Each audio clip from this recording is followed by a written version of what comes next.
Hello students, welcome to IPA institute. हम लोग पढ़ रहे हैं class 11th physics. Class 11th physics में हम already units and measurements complete कर चुके हैं। हम मैथमेटिकल टूल्स को कंप्लीट कर चुके हैं। Now we are studying vectors.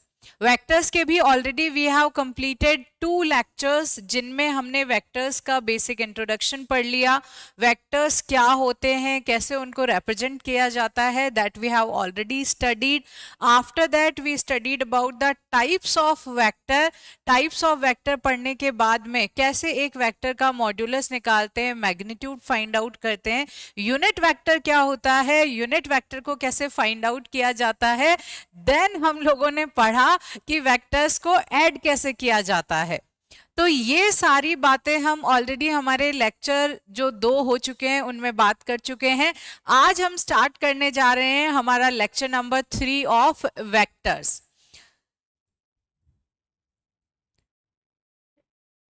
आज की हमारी क्लास के लर्निंग ऑब्जेक्टिव्स की अगर मैं बात करूं तो हमारी क्लास के लर्निंग ऑब्जेक्टिव्स हैं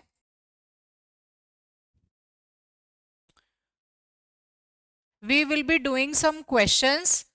पिछली क्लास में जो हमने एडिशन ऑफ वेक्टर्स के बारे में पढ़ा था, उस एडिशन से रिलेटेड ही कुछ सवाल हैं जो पेंडिंग है, उनको आज हम कंप्लीट कर लेंगे। तो आज की क्लास में कुछ क्वेश्चन सबसे पहले करेंगे और वो क्वेश्चंस हमारे लेक्चर नंबर 2 से ही रिलेटेड होंगे। आफ्टर डूइंग द क्वेश्चंस हम लोग आज एक बहुत ही इंपॉर्टेंट टॉपिक पढ़ने वाले हैं जिसका नाम है रेजोल्यूशन ऑफ वेक्टर्स। क्या नाम है? Resolution of vectors. वेक्टर्स को कैसे रिजॉल्व किया जाता है वो आज की क्लास में हम पढ़ेंगे and this is very important. तो मैं कहूंगी कि जैसे तुम्हारा लेक्चर नंबर 2 था वेक्टर्स का, दैट वाज इंपॉर्टेंट क्योंकि हम एडिशन देख रहे थे, वहां पे वेक्टर्स का एडिशन के कुछ क्वेश्चंस भी किए हम लोगों ने। आज का लेक्चर भी हमारा इंपॉर्टेंट है क्योंकि आज हम रिजॉल्व करना सीखेंगे, फिर उससे रिलेटेड कुछ क्वेश्चंस भी करेंगे। देखो, मैं बार बार कह रही हूं कि वेक्टर्स एक ऐसा टॉपिक है जो तुम्हारे क्लास 11th और क्लास 12th दोनों के लिए बहुत इंपॉर्टेंट है। तो आप लोग इस पर्टिकुलर टॉपिक को बहुत ज्यादा सीरियसली होके पढ़ना, ताकि हमें कभी भी 11th और 12th में जहां पे भी वेक्टर्स का कॉन्सेप्ट अप्लाई हो, हमें कोई दिक्कत नहीं आए और हम बहुत इजीली वेक्टर्स से रिलेटेड क्वेश्चंस को कर पाए। तो आज हम पढ़ेंगे रेजोल्यूशन ऑफ वेक्टर्स के बारे में। रेजोल्यूशन के कॉन्सेप्ट को समझने के बाद में हम फिर से कुछ क्वेश्चंस यहाँ पे डिस्कस करने वाले हैं जो रेजोल्यूशन ऑफ वेक्टर से ही रिलेटेड रहेंगे। तो ये 3 आज हमारी क्लास के लर्निंग ऑब्जेक्टिव्स है। सबसे पहले एडिशन ऑफ वेक्टर्स पे हम कुछ क्वेश्चंस करेंगे जो हमारे लेक्चर नंबर 2 के रिमेनिंग है, एडिशन ऑफ वेक्टर्स। उसके बाद कॉन्सेप्ट हम पढ़ेंगे, कौन सा? वेक्टर्स को रिजॉल्व कैसे किया जाता है, ये कॉन्सेप्ट पढ़ेंगे। और उसके बाद में रिजोल्यूशन ऑफ वेक्टर्स के ऊपर हम कुछ क्वेश्चंस करने वाले हैं। So these are the learning objectives. अब क्लास स्टार्ट करने से पहले एक बार आप लोगों के साथ एक इंपॉर्टेंट इंफॉर्मेशन शेयर कर देती हूं। हमारे आईपीए इंस्टीट्यूट पे अभी 3 बैचेस चल रहे हैं। पहला निर्माण बैच, दूसरा पराक्रम और तीसरा अभ्यास बैच। निर्माण बैच क्लास 11 स्टूडेंट्स के लिए है, अभ्यास बैच ड्रॉपर स्टूडेंट्स के लिए है और पराक्रम बैच क्लास 12 स्टूडेंट्स के लिए है। अगर मैं बात करूं आईपीए इंस्टीट्यूट के की फीचर्स की, तो इसमें सबसे पहला फीचर आता है डीआरटी का, that is daily revision test. Then we have daily PDF notes, we have daily doubt resolutions. Daily doubt resolutions के साथ साथ यहाँ पे weekly doubt resolution का कॉन्सेप्ट भी आपको मिलेगा। वीकली डाउट रेजोल्यूशन की फैसिलिटी भी आपको आईपीए इंस्टीट्यूट पे मिलती है। सबसे बढ़िया फीचर अगर मैं बात करूं आईपीए इंस्टीट्यूट की, तो दैट इज 1-on-1 मेंटोरशिप। एक पर्सनल अटेंशन आपको हमेशा मिलेगी जो बाकी सब जगह पे मिसिंग होती है, वो पर्सनल अटेंशन आपको आईपीए इंस्टीट्यूट प्रोवाइड करता है। Then there is parent app access जो आप लोगों को अवेलेबल रहेगा। Free all India test series in batches के साथ आप लोगों को मिलने वाली है। तो आई विल से जल्दी से जाइए और जिस भी नीट के लिए आप अभी ट्राई कर रहे हैं, वेदर इट इज नीट 2026 और नीट 2027, आप जल्दी से एनरोल करवाइए और अपनी प्रिपरेशन स्टार्ट कीजिए। तो अब हम स्टार्ट करते हैं हमारा लेक्चर नंबर 3 ऑफ वेक्टर्स। देखो हम ऑलरेडी पहले बहुत सारा पढ़ चुके हैं यहाँ पे, तो मैं डायरेक्टली यहाँ पे क्वेश्चन से ही स्टार्ट कर रही हूँ। जहां हमने लेक्चर नंबर 2 को एंड किया था वहीं से हम अब लेक्चर नंबर 3 को स्टार्ट कर रहे हैं। लेक्चर नंबर 3 में देखो आपके पास में यहाँ पे एक क्वेश्चन दिया हुआ है, दो फोर्स है 5 न्यूटन और 7 न्यूटन के जो किसी एक पार्टिकल पे लग रहे हैं और दोनों के बीच में एंगल कितना है, 60 डिग्री का एंगल है। तो हमें क्या बताना है, फाइंड द रिजल्टेंट फोर्स, हमें रिजल्टेंट फोर्स बताना है। देखो सबसे पहले तो मैं आपको प्रीवियस क्लास में हमने एक दो इंपॉर्टेंट फॉर्मूलाज लर्न किए थे, उनको लिखवा देती हूँ ताकि हमें कोई भी दिक्कत नहीं आए, हम इजीली आज के जो भी क्वेश्चंस है उनको कर पाए। तो फॉर्मूले क्या है हमारे, रिजल्टेंट का फॉर्मूला है a square plus B square plus 2ab cos theta. This is the formula which we will be using to find out the resultant. एक हमारे पास दूसरा फॉर्मूला भी है, दैट इज ऑफ 10 बीटा। अगर हम रिजल्टेंट की डायरेक्शन फाइंड आउट करना चाहते हैं तो उस केस में हम 10 बीटा का फॉर्मूला लगाते हैं। क्या है 10 बीटा का formula, b sin theta divide by a plus b cos theta. This is the formula. तो ये दो फॉर्मूलाज का यूज करके हम लोग आज जो भी हमारे प्रीवियस लेक्चर के जो भी क्वेश्चंस रिमेनिंग है उन सबको कंप्लीट करने वाले हैं by using these two important formulas. ये दोनों फॉर्मूले आपको लर्न होने चाहिए अगर आप वेक्टर एडिशन के कोई भी क्वेश्चन सॉल्व करना चाहते हैं।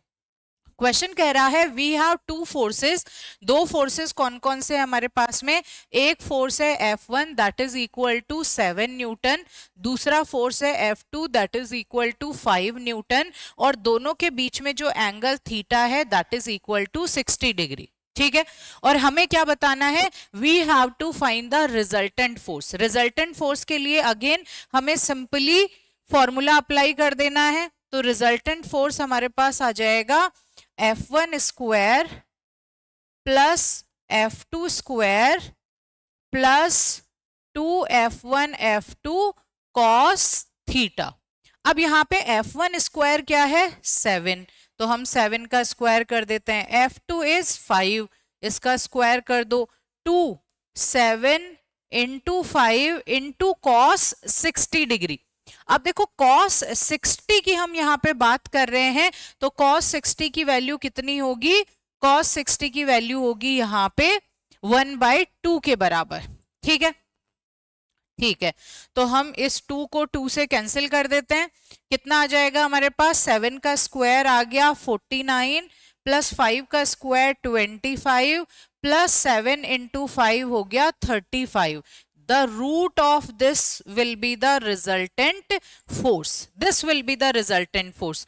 और further solve करते हैं हम इसको तो कितना आ जाएगा, ये हो गया तुम्हारे पास में 60 प्लस 49, तो this is equal to 109। कितना आ गया, 109 के बराबर आपके पास में, एक सेकेंड, this is 49 109। एक बार इसको और अच्छे से देख लो कितना आ रहा है, 60 में 49 ऐड करेंगे तो ये आ जाएगा आपके पास 109 root. So this is the answer. ठीक है, सिंपल सा आंसर था, बहुत ही सिंपल सा क्वेश्चन है, कुछ ज्यादा हम लोगों को यहाँ नहीं करना।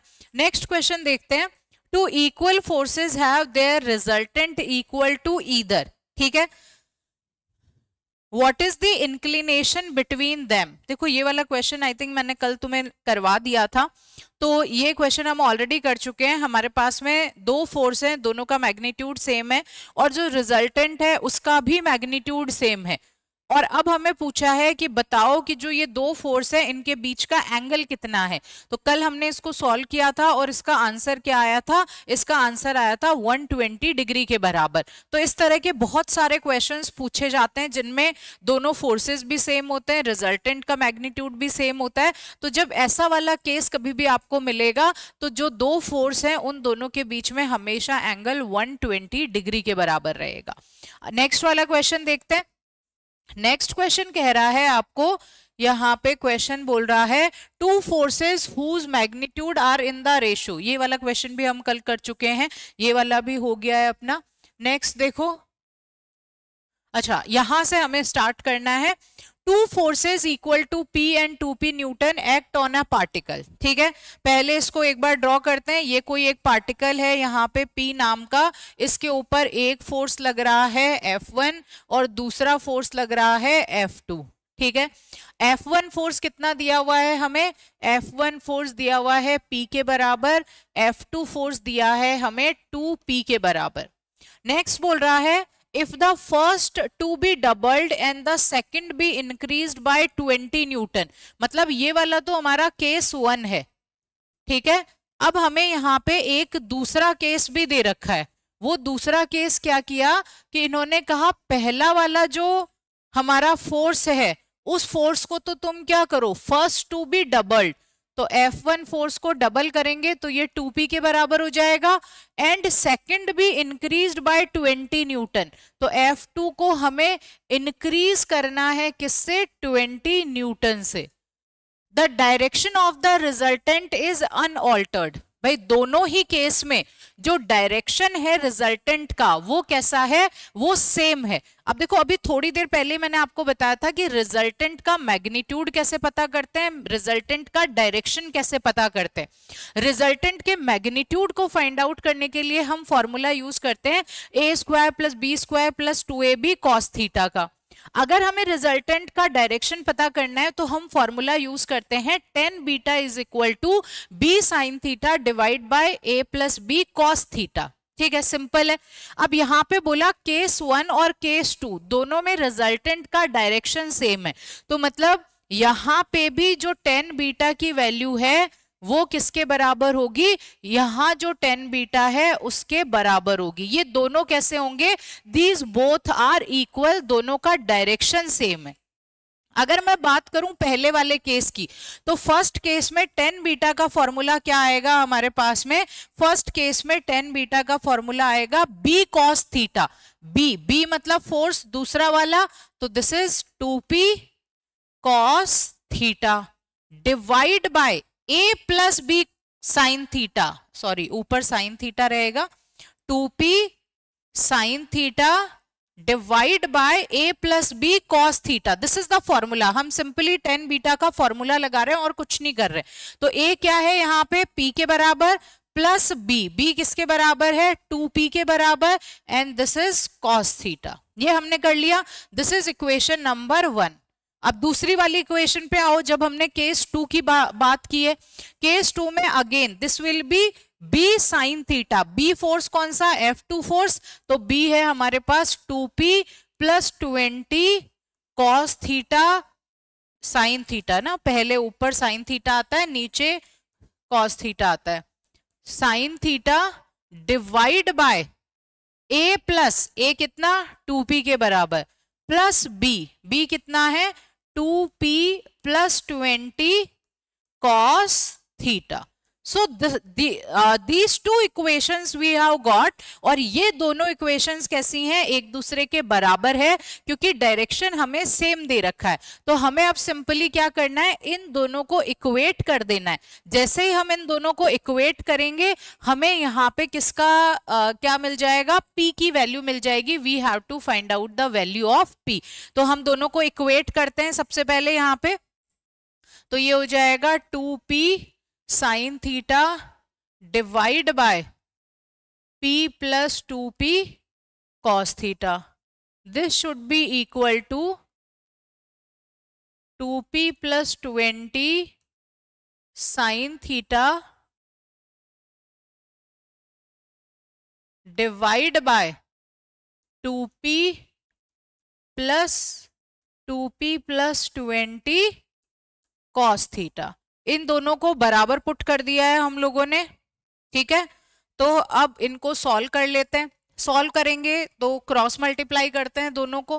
क्रॉस मल्टीप्लाई करने पे आ जाएगा 2p sin थीटा। आप लोग भी मेरे साथ साथ इसको सॉल्व करते जाइए। सिंपली क्रॉस मल्टीप्लाई करना है और सब्ट्रैक्ट कर देना है। We will get the value of p। मैं जल्दी जल्दी यहाँ सॉल्व कर रही हूँ, आप लोग भी अपनी कॉपी में जल्दी से इसको सॉल्व करेंगे।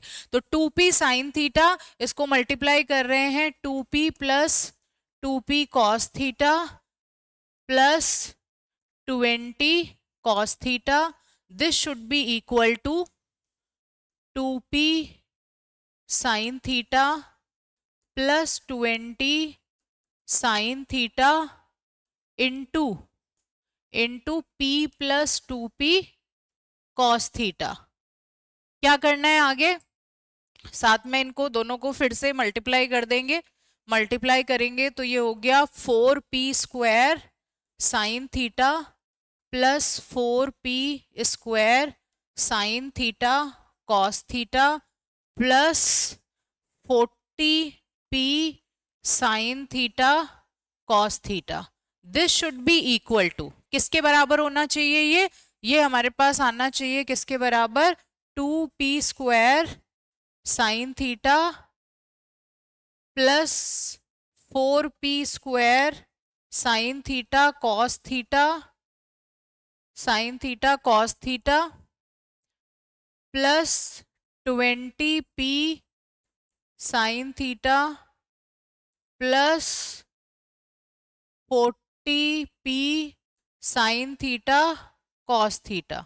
ठीक है, अब इनको एक बार फिर से देख लेते हैं। यहाँ पे है ये वाला टर्म हमारे पास में 4p स्क्वायर साइन थीटा, यहाँ है 2p स्क्वायर साइन थीटा। तो 4p साइन स्क्वायर थीटा में से 2p साइन स्क्वायर थीटा को माइनस कर देते हैं।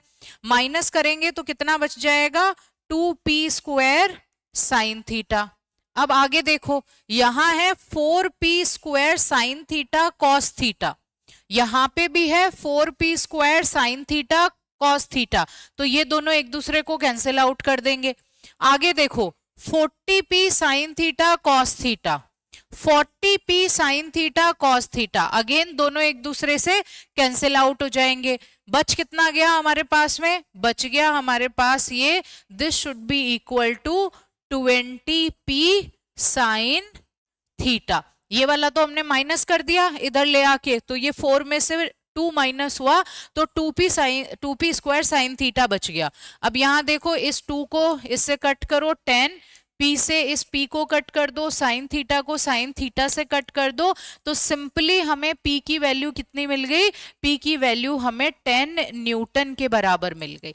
तो हमें कॉन्सेप्ट तो बहुत छोटा सा ही लगाना है स्टार्टिंग में, एट द एंड ज्यादा हमारे लिए क्या रहेगा, यहाँ पे मैथमेटिकल कैलकुलेशन ज्यादा रहेगी, उनको हमें ज्यादा करना रहेगा। ठीक है, तो अब हम आगे चलते हैं, नया क्वेश्चन करते हैं।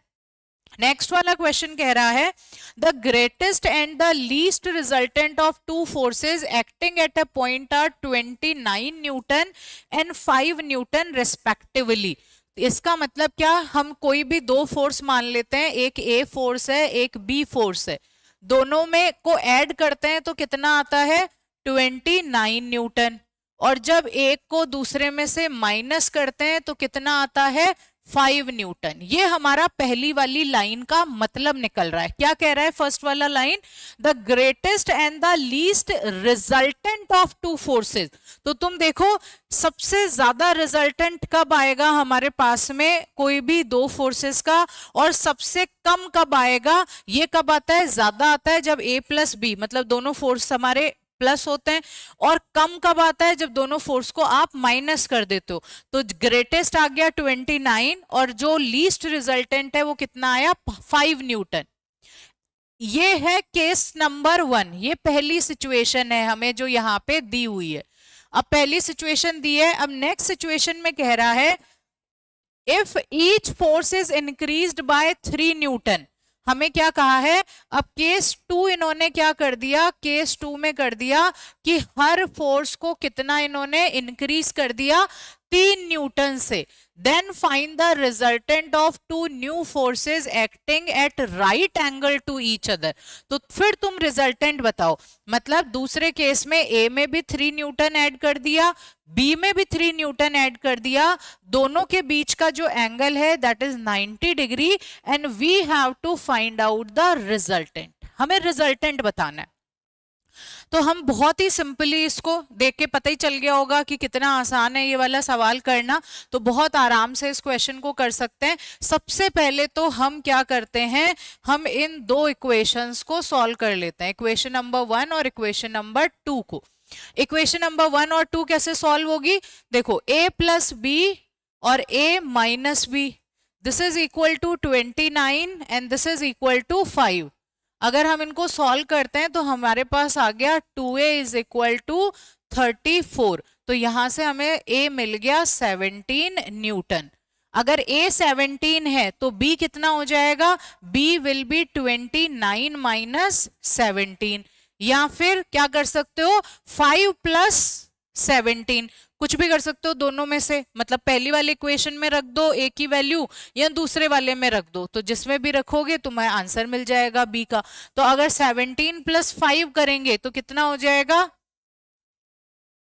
22 न्यूटन। तो हमें b यहाँ पे एक फोर्स a मिल गया 17 न्यूटन और दूसरा वाला फोर्स मिल गया आपको 22 न्यूटन। एक सेकेंड, 12 न्यूटन ना, 22 नहीं 12 न्यूटन, दिस इज 12 न्यूटन। तो ये हमारे पास आ गया 12 न्यूटन। चलो सही कर रहे हैं ना, हमने कुछ गलत तो नहीं किया। a is equal to 17 newton है, फिर b कितना हो जाएगा 29 माइनस 17, 2 ठीक है, और उधर करेंगे तो b उधर गया 5 माइनस हो गया, ठीक है 12 न्यूटन। कोई गड़बड़ नहीं कर रहे हैं, बिल्कुल प्लस माइनस का बहुत ध्यान रखना। अगर एक चीज हमने गड़बड़ कर दी तो फिर आखिर में आंसर कभी भी नहीं आएगा, छोटी सी मिस्टेक की वजह से पूरा का पूरा कैलकुलेशन खराब हो जाती है। तो क्रॉस चेक कर लो, दूसरी बार एक बार मैथ्स को देख लो, तीसरी बार मैथ्स देख लो, लेकिन गलत नहीं करना, उसको सही करना है। चलो a और b दोनों फोर्स मिल गए। अब हम आ जाते हैं सिचुएशन नंबर 2 पे। सिचुएशन नंबर 2 कह रही है कि तुम क्या करो, अब इनमें 3 प्लस 3 कर दो। तो a में प्लस 3 करेंगे तो ये कितना हो गया, ये हो गया हमारे पास 20 न्यूटन। b में प्लस 3 करेंगे तो this has become 15 newton. Now we want the resultant, जब दोनों के बीच में एंगल कितना है, 90 डिग्री के बराबर एंगल है। तो हम रिजल्टेंट का फॉर्मूला लगा देते हैं, r square will be equal to a square, a कितना है 20 plus b square, b is 15 plus 2a b cos theta, theta कितना है 90 डिग्री। कॉस 90 डिग्री की वैल्यू होती है 0 के बराबर। तो अगर 0 को आप किसी से भी मल्टीप्लाई करोगे तो वो कंप्लीट पार्ट को क्या बना देता है, 0। तो ये वाला पार्ट तो 0 के बराबर हो गया।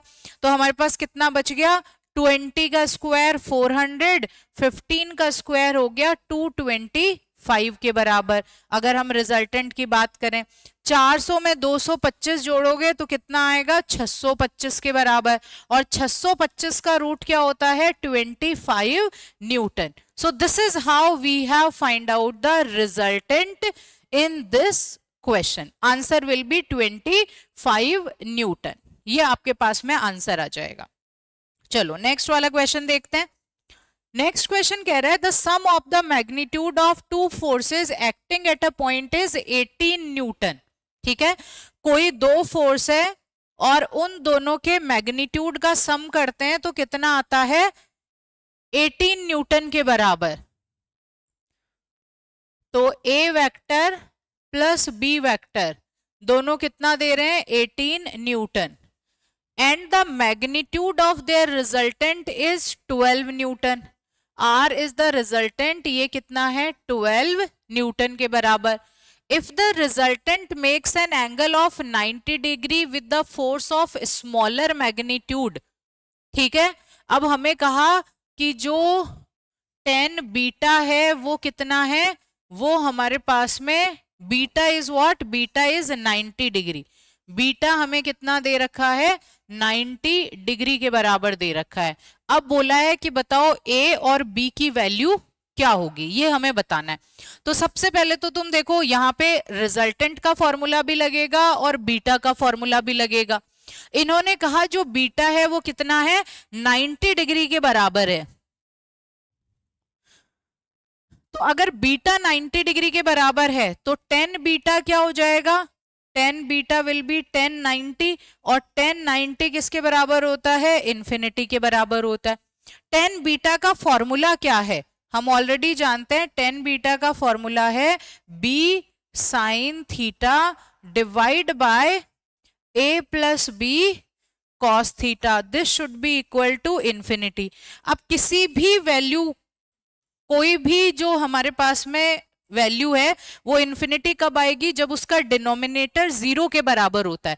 तो हम यहाँ पे लिख देते हैं a plus b cos theta, ये किसके बराबर होना चाहिए, 0।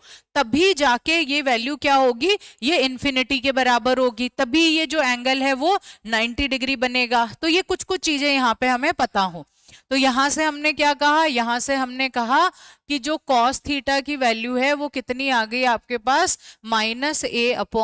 -a/b के बराबर आ गई।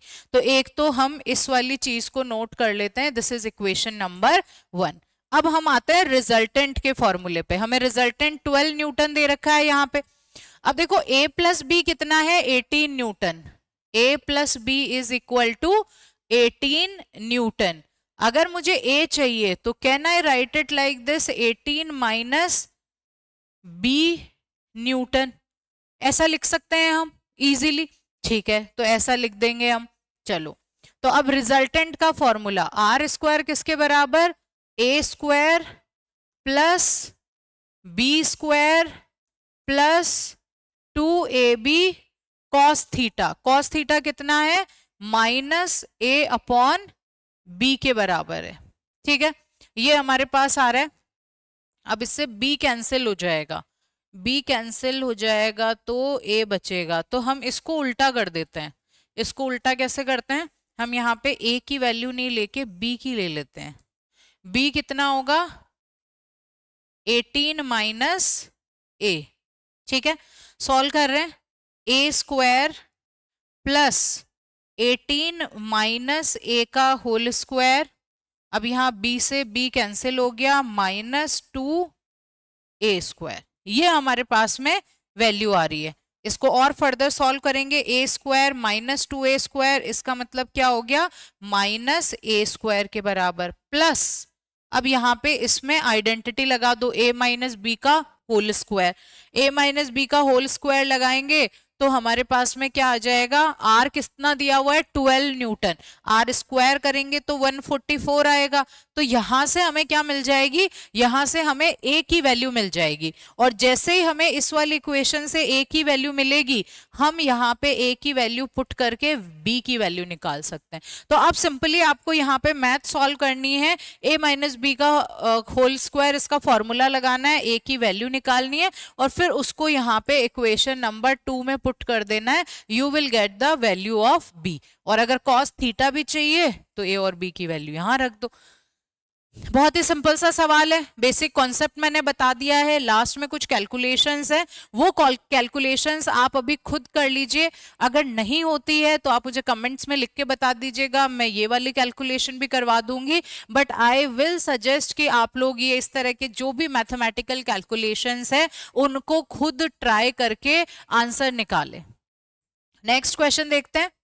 नेक्स्ट क्वेश्चन कह रहा है, motor boat is racing towards north. ठीक है, एक मोटर बोट है जो किधर की तरफ जा रही है, जो जा रही है नॉर्थ की तरफ।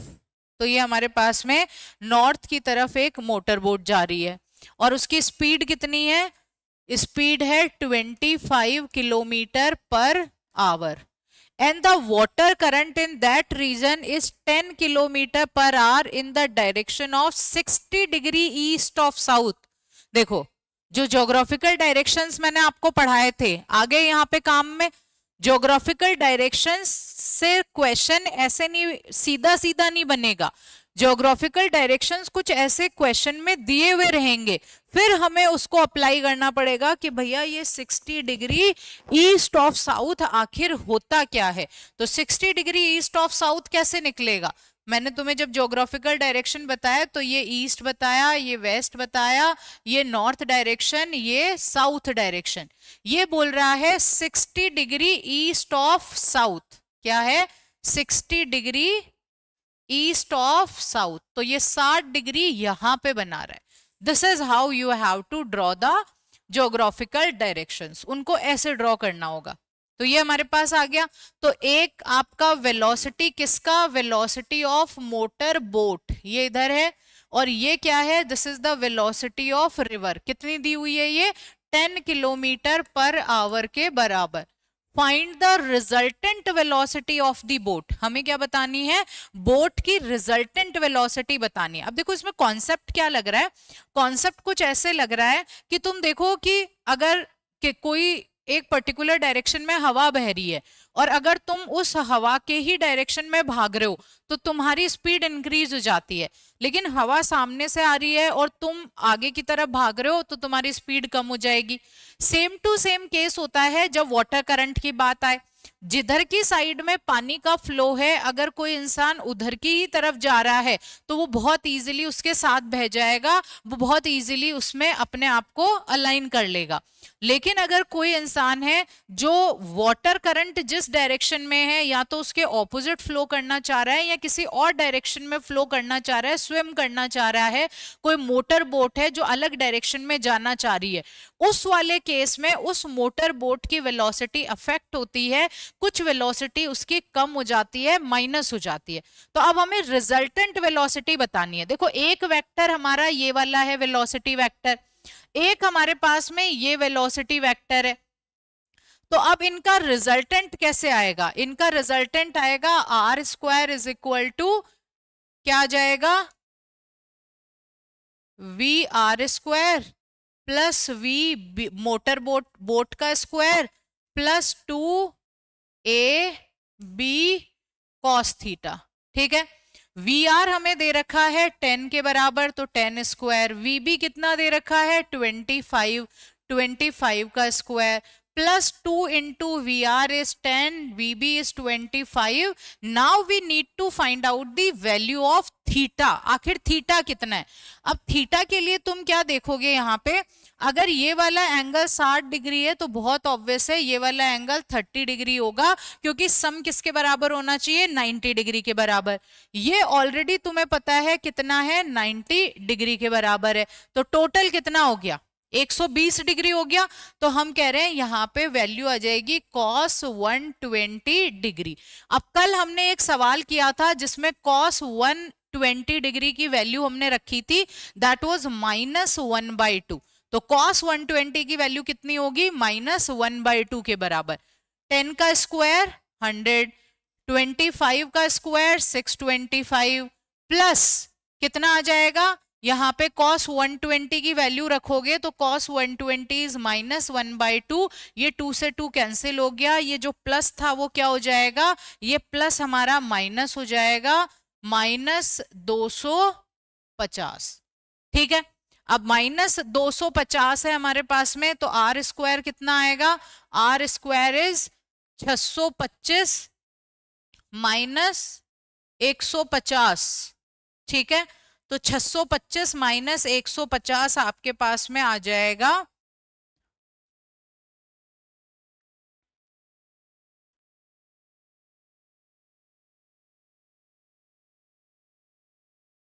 475।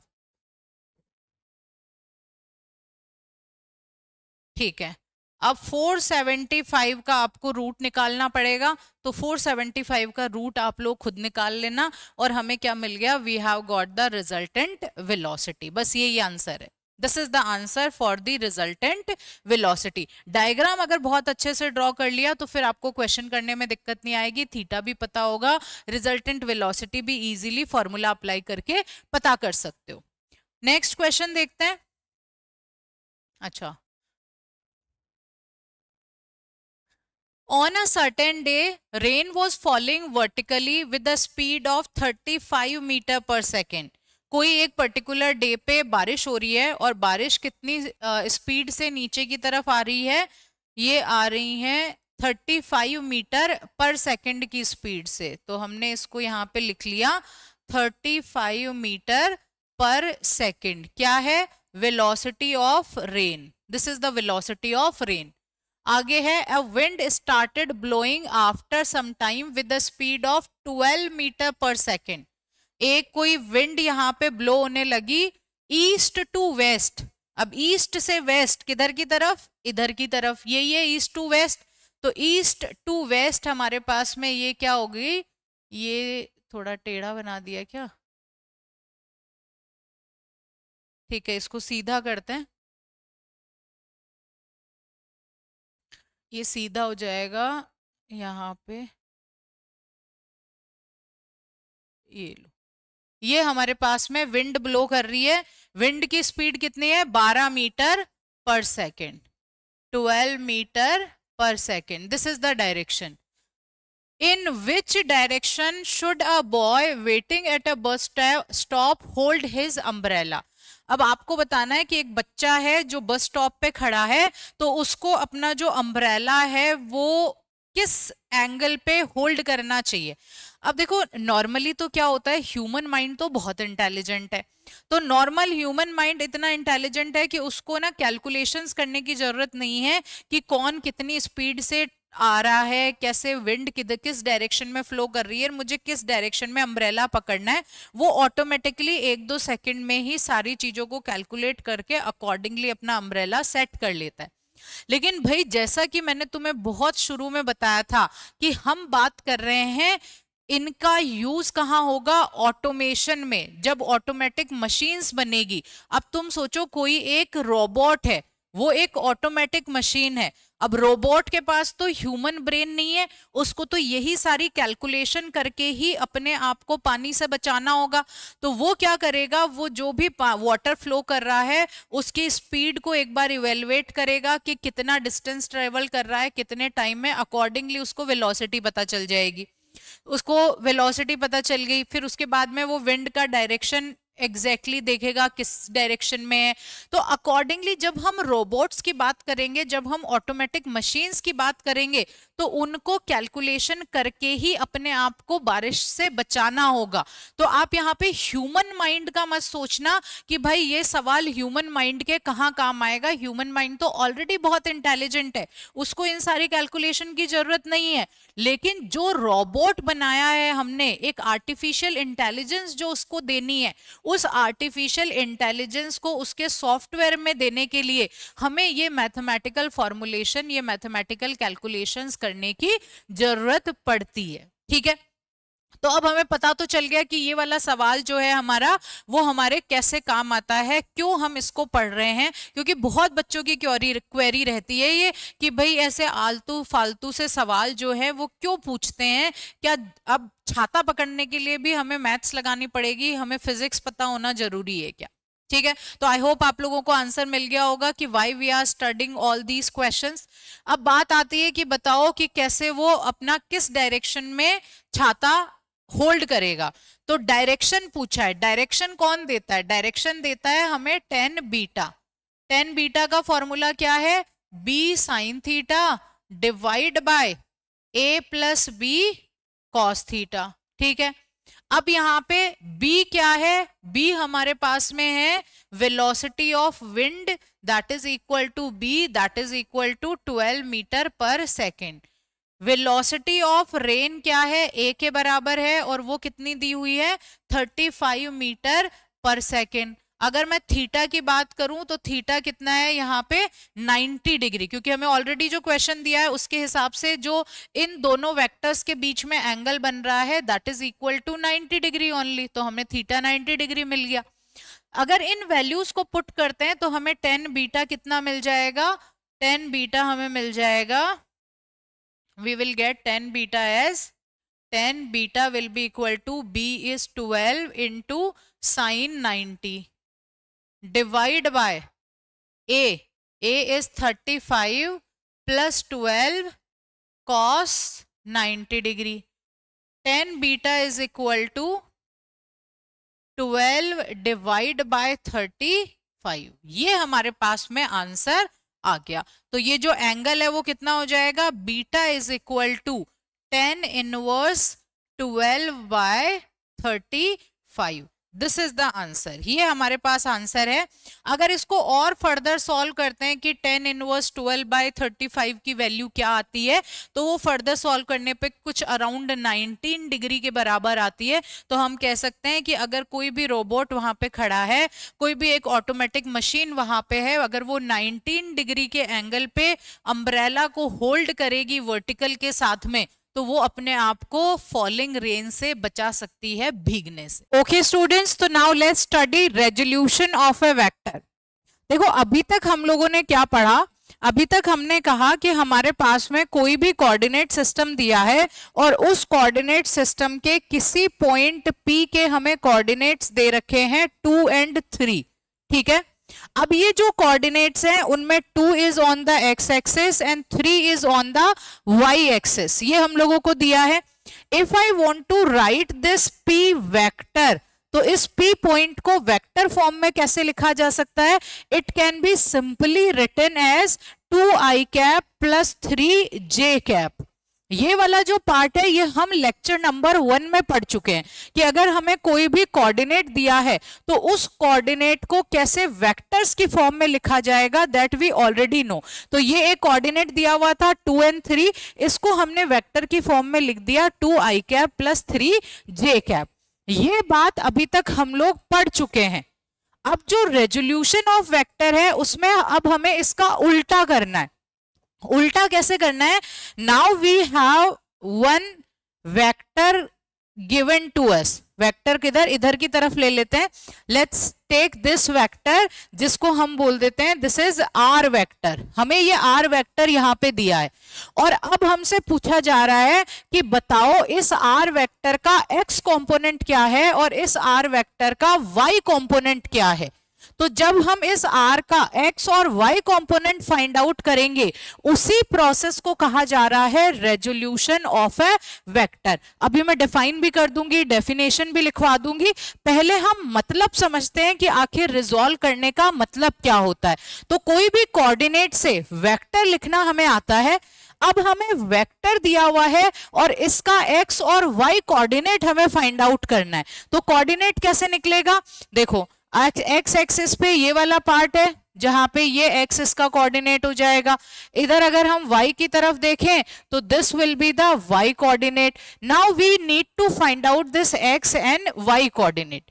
तो सबसे पहले तो हम डिफाइन करते हैं रेजोल्यूशन ऑफ ए वेक्टर को। कैसे डिफाइन करेंगे? वी विल सिंपली से the splitting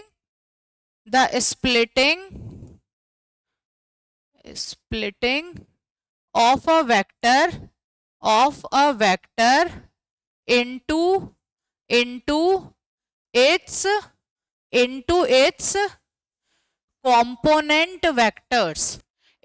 its component vectors। अगर हम किसी भी वेक्टर को इसके कंपोनेंट वेक्टर्स में स्प्लिट करते हैं then the process is known as splitting of vector। then the process is known as splitting of a vector।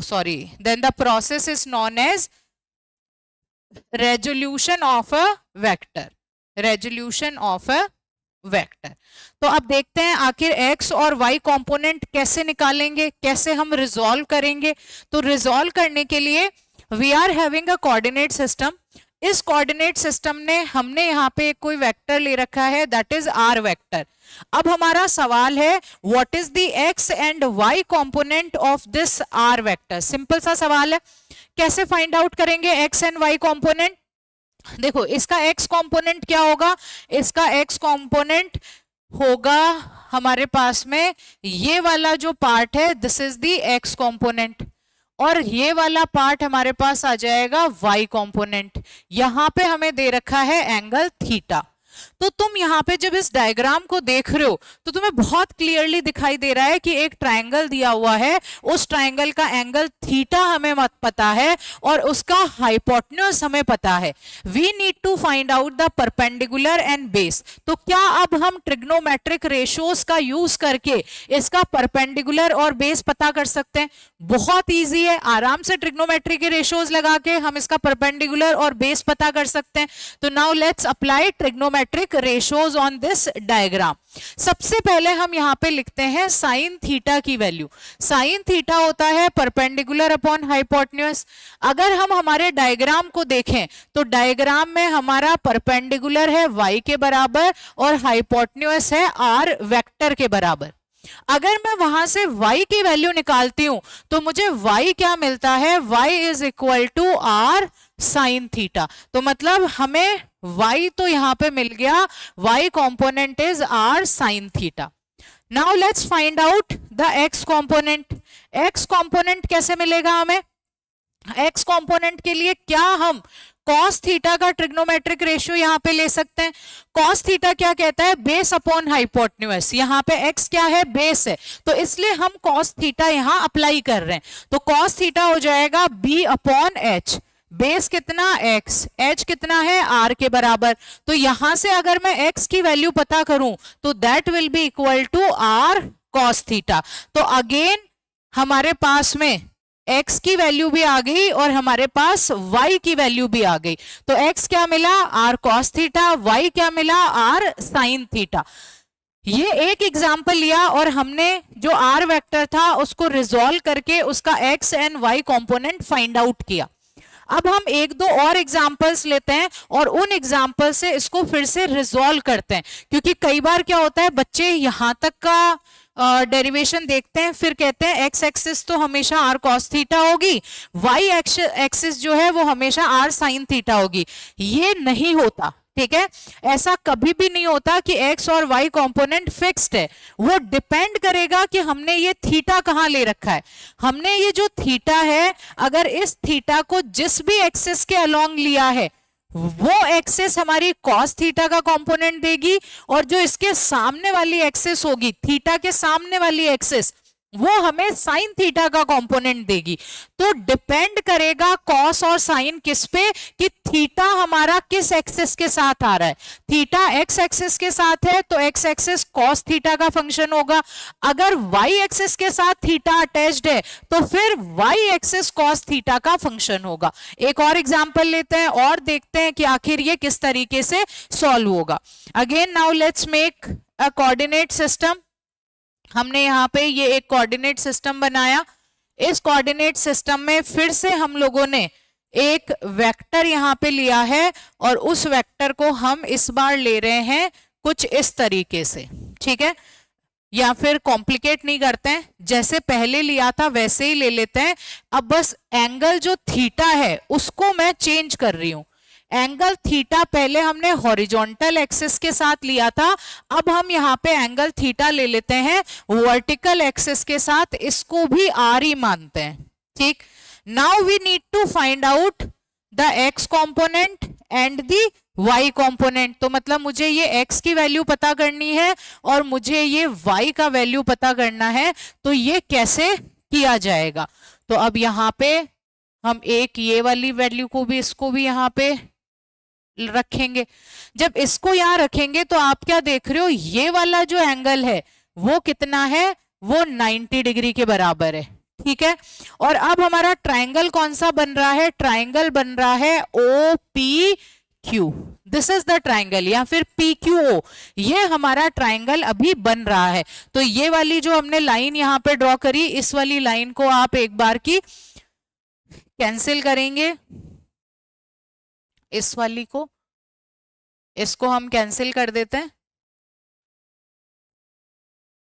इसको कैंसिल इसलिए कर रहे हैं क्योंकि थीटा एंगल हमारा यहां है। अगर थीटा एंगल यहां है तो 90 डिग्री यहां पे बनेगा, जो परपेंडिकुलर है वो कहां ड्रॉ होगी? वो वाई एक्सिस पे ड्रॉ होगी। तो इसलिए ये वाला जो पार्ट है हमारा ये वाई एक्सिस नहीं होगा, ये क्या हो जाएगा? इसको वापस रब कर रहे हैं हम एक बार, ये आपको मिल गया। दिस इज पी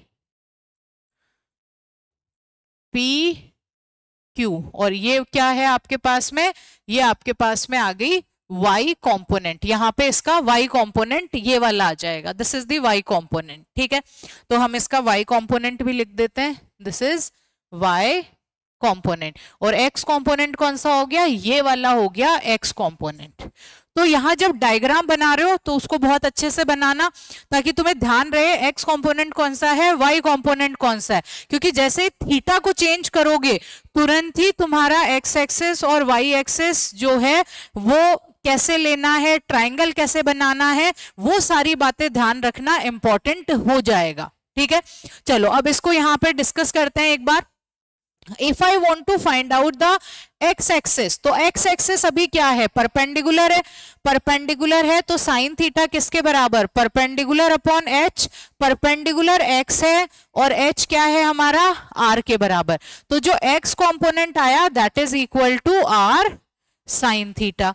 अब हम बात करते हैं बेस की, बेस क्या है, वाई एक्सिस, वाई कंपोनेंट, तो कॉस थीटा क्या हो जाएगा, cos theta will B base upon H, base क्या है वाई और एच क्या है आर, तो यहां से हमें वाई कंपोनेंट मिल गया R cos theta, this is R cos theta. तो दिस इज हाउ अगेन हमें एक्स एक्सिस की एक्स कंपोनेंट भी मिल गया और हमें वाई कंपोनेंट भी मिल गया। बट अब तुम देखो, अब हमें एक्स कंपोनेंट मिला है आर साइन थीटा, जबकि पहले पिछले वाले में हमें क्या मिला था, एक्स कंपोनेंट, एक्स मिला था आर कॉस थीटा, लेकिन अब एक्स कंपोनेंट क्या मिला, आर साइन थीटा। पहले जो हमने एग्जाम्पल लिया उसमें हमें वाई मिला आर साइन थीटा, लेकिन अब वाई क्या मिल रहा है, आर कॉस थीटा के बराबर मिल रहा है। तो ये सब चीजें डिपेंड करेगी कि ये जो थीटा है वो हॉरिजॉन्टल एक्सिस के साथ हमने लिया है या फिर हमने इसको वर्टिकल एक्सिस के साथ लिया है, ये चीज मैटर करेगी। एक दो एग्जांपल्स और करते हैं ताकि हमारे लिए जो चीजें हैं वो इजी हो जाएं थोड़ी सी, यहीं पे ही बना लेती हूँ, इसी के अंदर ही एक और, ये हमने यहाँ पे एक और बना लिया क्या, वेक्टर, इसको नाम दे देते हैं टी वेक्टर, ठीक है। अब हमें टी वेक्टर के कंपोनेंट करने हैं, बट उससे पहले हमें पता होना चाहिए कि आखिर इसका एंगल कहाँ बन रहा है। अब एंगल हमने बना दिया यहाँ पे थीटा एंगल, अगर थीटा वर्टिकल के साथ बन रहा है तो फिर हमें क्या करना पड़ेगा, हमें परपेंडिकुलर भी वर्टिकल के साथ ही ड्रॉ करनी पड़ेगी, तो this will be the perpendicular जो हमने यहाँ पे ड्रॉ करी। जब ये ड्रॉ करी तो आपके पास में ये हाइपोटेन्यूज तो हो गया टी वेक्टर, और ये वाला पार्ट जो है ये वाई एक्सिस, और ये वाला पार्ट क्या हो गया, एक्स एक्सिस, ठीक है, कुछ इस तरीके से आएगा। नाउ लेट्स फाइंड आउट कि इसका एक्स कंपोनेंट क्या होगा और इसका वाई कंपोनेंट क्या होगा। तो अब एक्स कंपोनेंट के लिए तुम क्या करोगे, एक्स यहाँ पे किस में आ रहा है, अगर इस वाले ट्राइंगल को कंसीडर करें हम टी ओ एस, अगर इसको कंसीडर करें तो हम लोगों को क्या दिख रहा है यहाँ पे, x is what, it is perpendicular, तो हम लिखेंगे sine theta, sine theta is equal to perpendicular upon h, perpendicular कितना, x के बराबर, हाइपोटेन्यूज हमने क्या लिया है t, and this is sine theta, तो x कंपोनेंट क्या मिलेगा, this will be equal to t sine theta. तो पहला तो ये हमारे पास यहां पे आ गया, that is T sine theta.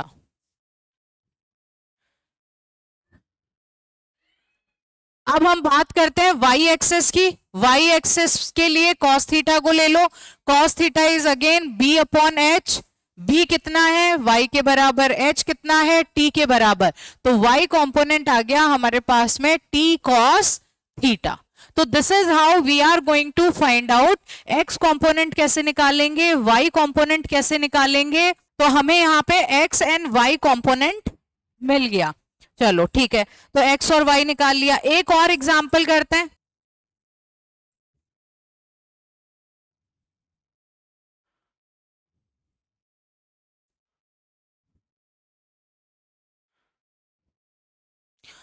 हम इस बार ले लेते हैं वेक्टर हमारा कुछ इस डायरेक्शन में, ठीक है, एंगल थीटा देखते हैं, यहां लेते हैं एंगल थीटा, ठीक है। अब एंगल थीटा यहाँ पे है तो परपेंडिकुलर कैसे ड्रॉ होगा, परपेंडिकुलर कुछ इस तरीके से ड्रॉ होगा, तो इसका एक्स एक्सिस कौन सा वाला, ये हो गया, और वाई एक्सिस यहाँ पे आ गया आपके पास में, this is Y axis. We need to, इसे हम आर वेक्टर बोल देते हैं। अब हमें इसका x और y कंपोनेंट फाइंड आउट करना है, तो अगेन वही सेम फॉर्मूला, साइन थीटा किसके बराबर, साइन थीटा होगा तुम्हारा perpendicular upon h, perpendicular y है, h क्या है r, तो y क्या आ गया, r साइन थीटा। अब हम बात करते हैं cos थीटा की, cos theta will be equal to x upon r, तो यहां से x कितना आ गया, r cos थीटा। देखो अभी तक जो मैं बात बता रही थी आपको, ये सारी बातें थी कि आखिर रिजॉल्व करने का बेसिक तरीका क्या होता है। लेकिन हम हर बार इसको इतना ज्यादा इलोबरेट करके नहीं करेंगे, हम बहुत क्विकली इसको रिजॉल्व करेंगे। तो क्विकली रिजॉल्व करने के लिए बहुत सिंपली मैं तुम लोगों को बता देती हूँ। ये बताना जरूरी इसलिए है ताकि तुम्हें बेसिक्स पता रहे कि भाई आखिर ये होता कैसे है। मतलब हम हवा में बातें नहीं कर रहे हैं, हम बिल्कुल बेसिक्स, इसका पीछे क्या मैथ्स लग रही है इनको रिजॉल्व करने में, वो हम समझ रहे थे। तो इसलिए तुम्हें बहुत अच्छे से जो भी इसका लेंथी मेथड है वो बता दिया। अब हम क्विकली यहाँ पे बात करते हैं। क्विकली जब बात कर रहे हैं तो हमारे पास में क्या है, कोऑर्डिनेट सिस्टम है हमारे पास। और इस कोऑर्डिनेट सिस्टम में अगर कोई भी तुम्हें वेक्टर दिया हुआ है तो हम यहाँ पे वेक्टर्स ले लेते हैं काफी सारे, ये 3-4 वेक्टर ले लेती हूं मैं। अब इनके अलग अलग एंगल्स बनाते हैं। अगर मैंने थीटा यहां लिया एंड दिस इज r1, तो तुम हमेशा ध्यान रखना थीटा जिस भी एक्सिस के साथ है, अगर ये हॉरिजॉन्टल एक्सिस के साथ है तो हमारा हॉरिजॉन्टल एक्सिस क्या हो जाएगा, r1 cos थीटा, और वर्टिकल एक्सिस क्या हो जाएगी, r1 sin थीटा। बहुत सिंपल है, इजीली हो गया। अब हम आ जाते हैं r2 वेक्टर पे। R2 वाले में हमने थीटा ले रखा है यहाँ पे। अब थीटा यहां ले रखा है तो तुम देखो y एक्सिस के अलोंग हमने थीटा लिया, तो जिस एक्सिस के अलोंग थीटा लेते हैं वही cos थीटा का कंपोनेंट होता है। तो ये हो जाएगा r2 cos थीटा, और हमारा x एक्सिस क्या हो जाएगी, r2 sin थीटा। अब ये है r3 वेक्टर, इसमें हमने एंगल ले रखा है यहाँ पे। एंगल लिया हॉरिजॉन्टल के साथ, हॉरिजॉन्टल के साथ लिया तो हॉरिजॉन्टल कंपोनेंट हो गया r3 cos थीटा, और वर्टिकल कंपोनेंट क्या हो जाएगा, r3 sin थीटा। अब हम बात कर रहे हैं r4 की। r4 में हमने ले लिया थीटा यहाँ पे। जब थीटा लिया वर्टिकल के साथ, तो वर्टिकल के साथ थीटा है तो this will B r4 cos theta, और जो इसका हॉरिजॉन्टल कंपोनेंट होगा that will B r4 sin theta. तो हमेशा सिंपल सा मेथड ध्यान रखना, जिस भी हॉरिजॉन्टल एक्सिस के साथ थीटा है तो horizontal component will be r cos theta और vertical will be r sin theta, और वायस वर्सा। बस सिंपल, इससे ज्यादा कुछ भी हमें ध्यान रखने की जरूरत नहीं है। आगे चलते हैं। Rectangular components of a vector. अब rectangular component of a vector से क्या मतलब है, जैसे हमने कहा आर वेक्टर, तो अब आर वेक्टर में एक तो हमारा एक्स का कंपोनेंट है और एक किसका है, वाई कंपोनेंट है। तो हम कुछ इस तरीके से लिखेंगे, अगर तीनों एक्सेस पे दिया हुआ है तो ये क्या हो सकता है, it can be like this also, X I plus Y J plus Z K. If I want to find out the magnitude of r vector, तो ये क्या हो जाएगा, this will give us x square plus y square plus z square और इसका root. ठीक है, अब यहाँ पे x कंपोनेंट हमारा किसके बराबर है, x कंपोनेंट, अब वो cos थीटा sin थीटा किस तरीके से होगा, वो डिपेंड करेगा कि हमने थीटा एंगल कहाँ पे ले रखा है। तो अभी तक हमारा ये रेक्टेंगुलर कंपोनेंट कुछ ऐसे रहेगा, x और y है तो अकॉर्डिंगली हम निकाल लेंगे। तो देखो सिर्फ x और y है तो हमने कहा हमारे पास में है r cos theta i cap plus r sin theta j cap. तो यहाँ पे x कंपोनेंट आ गया r cos theta, y component आ गया r sin थीटा। ठीक है, अगर तीनों एक्सेस होंगी x y और z तो उस वाले केस में क्या हो जाएगा, r cos theta i cap plus r cos beta j cap plus r cos gamma k cap. ये वाली चीज को हम कुछ इस तरीके से लेंगे। अब ये तीन एक्सेस वाला भी मैं एक बार आपको बना के बता देती हूँ ताकि ध्यान रहे कि भैया तीनों ली है तो किस तरीके से ये काम करेगा।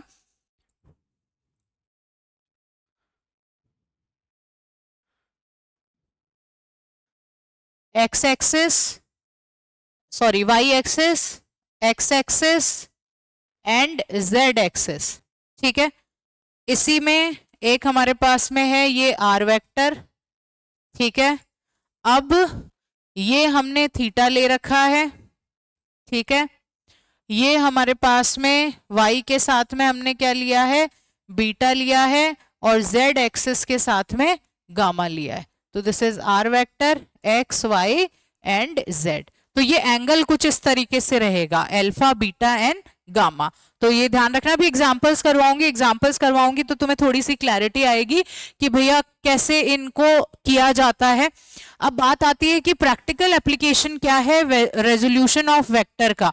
तो देखो प्रैक्टिकल एप्लीकेशन में जैसे जो हमारे अपने क्लास ऑफलाइन क्लासेस होती हैं तो उनमें तो अपन कुछ एक्टिविटीज करते हैं। एक्टिविटीज कैसे, जैसे आपने वो बच्चों के टॉय देखे होंगे। बच्चों के टॉय कौन से वाले, जिनको बच्चे ऐसे कोई भी ऐसे गाड़ी है और इस गाड़ी को बच्चा क्या कर रहा है, इस गाड़ी को यहां से ऐसे रस्सी से पकड़ के और खींच रहा होता है। तो मतलब फोर्स कहाँ लग रहा है इसका, फोर्स यहाँ पे बच्चा ऐसे हाथ में पकड़ के इसको ऐसे खींच रहा है। मतलब अपन ऐसे पकड़ के खींचते हैं, ऐसे पीछे से गाड़ी चलती रहती है, अपन आगे जाते रहते हैं। तो ये जो गाड़ी है वो पीछे से हम खींचते हुए ला रहे हैं। तो खींचते हुए ला रहे हैं तो फोर्स तो हमने ऐसे लगाया है, ठीक है, लेकिन गाड़ी चल कैसे रही है, गाड़ी तो ऐसे हॉरिजॉन्टल में चल रही है। तो मतलब जो फोर्स है उस फोर्स का क्या होगा, यहाँ पे एक हॉरिजॉन्टल कंपोनेंट होगा और एक यहाँ पे वर्टिकल कंपोनेंट भी होगा। अगर हॉरिजॉन्टल कंपोनेंट ज्यादा है फोर्स का तो वो गाड़ी ऐसे नीचे आराम से पहियों के साथ धीरे धीरे चलती रहेगी। लेकिन अगर वर्टिकल कंपोनेंट ज्यादा है तो कई बार वो ऐसे ऊपर भी उठ जाती है। बट जब हम पकड़ के चला रहे होते हैं तो वी मेक श्योर कि मतलब उसका हॉरिजॉन्टल कंपोनेंट ज्यादा रहे, वर्टिकल कंपोनेंट क्या करे, ग्रेविटी जो है उस वर्टिकल कंपोनेंट को ग्रेविटी ओवरकम कर दे और वो ऊपर नहीं उठे और वो आगे की तरफ आ जाए। तो हमने फोर्स तो इधर लगाया लेकिन इस फोर्स के दो कंपोनेंट हो गए, एक हॉरिजॉन्टल एक वर्टिकल। अब वर्टिकल कंपोनेंट को किसने ओवरकम कर दिया, नीचे लगने वाले mg फोर्स ने, और ये जो हमारी गाड़ी है वो ऐसे आगे चल रही है। तो एक तो हम हमारे डे टू डे लाइफ में ये एक एग्जांपल है जो बच्चे गाड़ियों से खेलते हैं या फिर कुछ भी पकड़ के चीज खींच रहे होते हैं वहां देखते हैं। दूसरा है हमारा वॉकिंग, मतलब जब हम वॉक करते हैं तो वॉक करते टाइम भी क्या होता है, हम हमारे पाँव से आगे की तरफ पीछे की तरफ फोर्स लगाते हैं। तो न्यूटन के थर्ड लॉ के कारण हम आगे की तरफ जाते हैं, जो फ्रिक्शन का फोर्स है एंड ऑल। तो यहाँ पे भी कंपोनेंट्स बनते हैं जब हम वॉक कर रहे हैं। तो वो कंपोनेंट क्या होंगे, वो कंपोनेंट हमें आगे की तरफ जाने के लिए हेल्प करेंगे।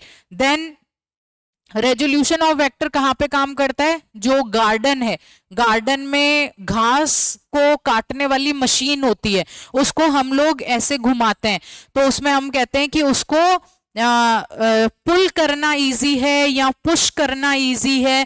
अच्छा, ये वाला मैं तुम्हें होमवर्क के लिए दूंगी कि तुम जो गार्डन में हम लोग यूज करते हैं घास को काटने के लिए मशीन, उसको पुल करना इजी होता है या फिर पुश करना इजी होता है, ये आप लोग मुझे एक बार बताएंगे।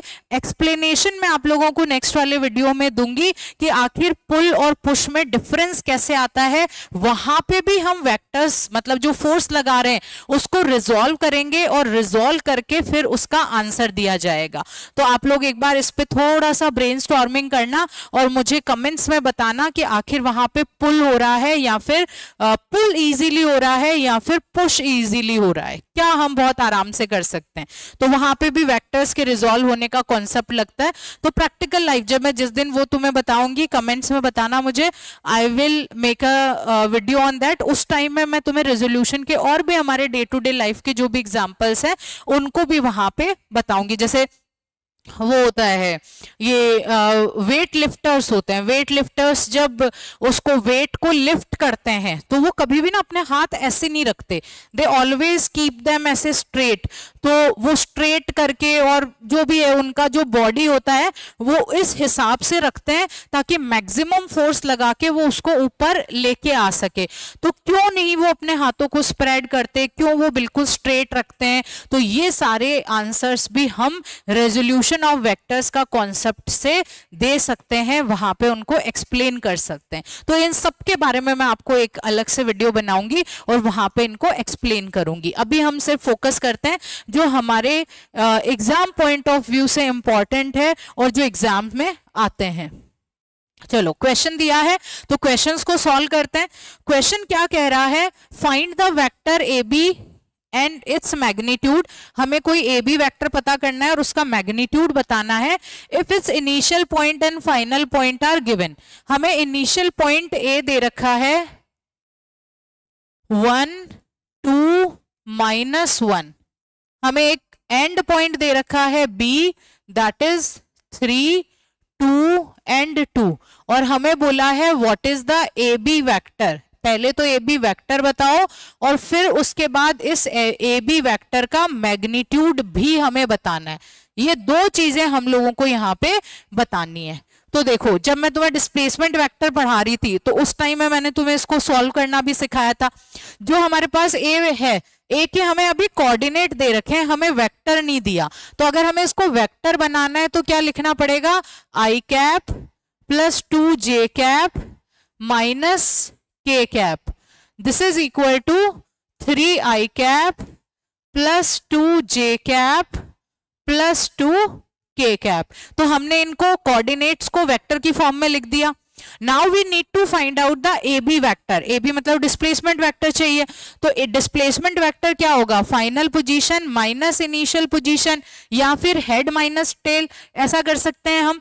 तो हम B माइनस A करेंगे तो क्या आएगा, 3i cap minus i cap plus 2j cap minus 2j cap plus 2k cap minus k cap. मतलब i से i को माइनस कर दो, j को j से कर दो, k को k से कर दो, यही होता है। प्लस भी i में होता है, j में होता है, k में होता है। तो प्लस और माइनस दोनों सही से करने। 3 - 1 का मतलब हो गया 2i कैप, फिर ये 0 j cap plus k cap. तो हम लोगों को यहाँ पे AB वेक्टर जो कि डिस्प्लेसमेंट वेक्टर है वो क्या मिल गया, 2i cap plus k cap. If I need to find out the magnitude of this vector, तो मैग्नीट्यूड कैसे निकलेगा, 2 square plus 0 square plus 1 square, और हम इसका रूट ले लेते हैं। तो ये क्या आ जाएगा, 4 + 1 root, that is equal to √5।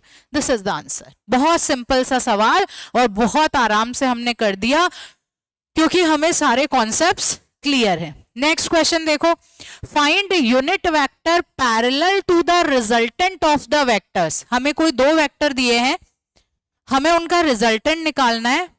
Resultant निकालने के बाद में हमें उनका एक पैरेलल यूनिट वेक्टर भी बताना है।